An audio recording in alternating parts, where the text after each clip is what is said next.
Well, it's the lifestyle. We have the best lifestyle. That's why they stay, you know, and they are very resilient, or they'd be gone, wouldn't they? I think my mantra would be, I don't think I could be anywhere else. I don't believe I could live in a town environment. I like my privacy. I like to be able to yell at my kids when they're naughty without the neighbour reporting me to someone. I like the kids to have the freedom that they've got. All our kids can ride a horse, they can ride a bike, they know how to care for their animals. It's just the freedom that we do have. I know we don't have constraints like what people in town do.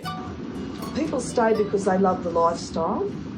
They stay because they can't see themselves doing anything else.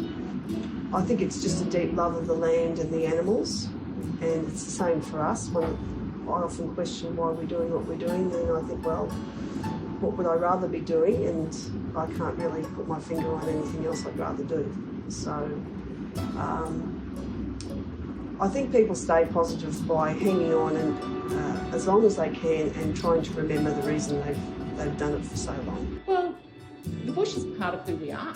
I mean, you take us out of the bush and transpose us into the city, you've got some lost souls on your hand. I mean, and leave us out in the bush, we're very, very productive people. In fact, the envy of the world, the productivity of Australian agriculture.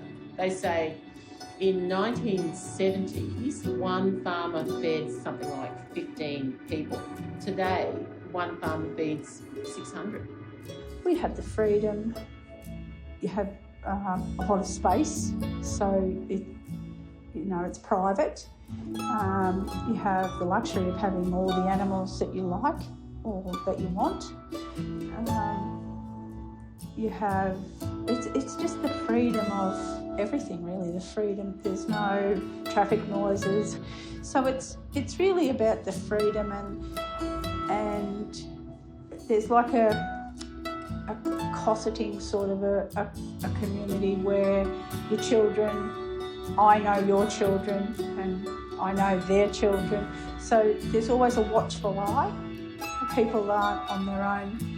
I've lived on the land all my life. I grew up on a mixed farming property in this shire, so probably as the crow flies about 3/4 of an hour south east of here, mainly south, and went away to boarding school. So I went to boarding school from grade 5, and it's just part and parcel of living on the land. It's the thing I missed the most were the animals, my horses and dogs. I worked over in Canada for a year and then came back to the Shire and met someone and fell in love and got married back here again. So to stay in the bush, it's born within you. There's no two ways about it. It's a way of life.